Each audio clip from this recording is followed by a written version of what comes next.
Ma vision même a été corrigée dans ma cour ici. Ma propre vision a été corrigée dans ma cour ici. Nul ne peut mettre pied dans la cour de cette maison sans être agréablement émerveillé par ces vergers d'arbres fruitiers qui la jalonnent. C'est l'œuvre précieuse d'Abdoulaye Alassane, enseignant de profession qui en a fait de l'arboriculture sa vocation. C'est une motivation qui date quand même très honnêtement de très longtemps. C'est depuis à bas âge parce que le vieux, nous avons trouvé qu'il faisait du jardinage. C'est là que j'ai eu vraiment comme l'amour des arbres, l'amour de la nature même d'une manière générale. Les arbres, les animaux, les oiseaux. J'ai commencé par les concombres, melons et papayes. J'avais beaucoup plus de papayes. J'avais 31 pieds de papayes dans cette cour-là. Ces 31 pieds de papayes ont réellement donné. Les melons, ça a beaucoup produit. Les concombres aussi, la même chose. Et la famille en a profité, les parents également.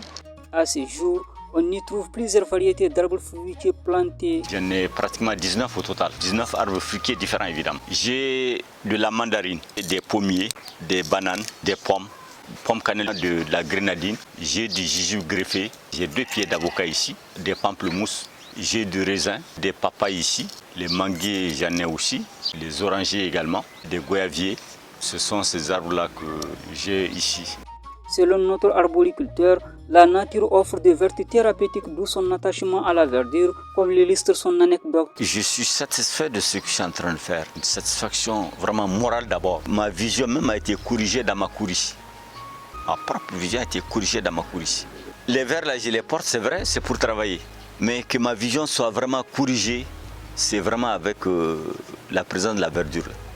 Parce qu'une fois, quand j'étais encore vers ton cas, c'est un vieux qui me dit que la verdure c'est bien pour les yeux.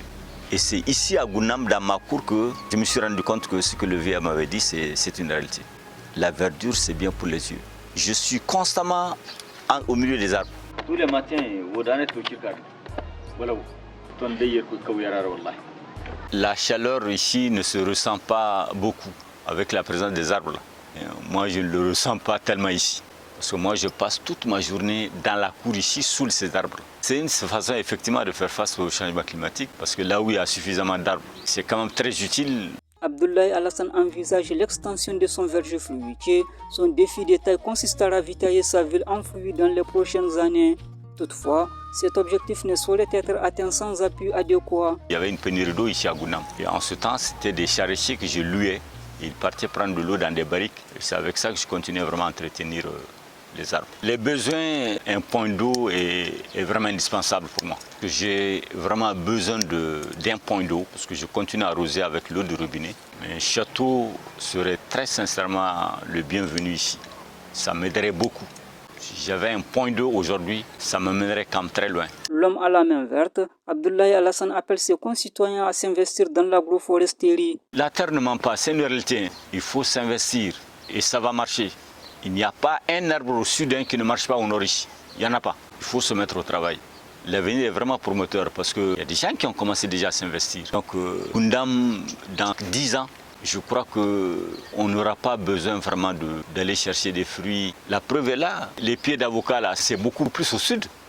Et pourtant, on voit bien que ça marche. Mon rêve, c'est vraiment avoir le maximum d'arbres fruitiers et servir évidemment du sang.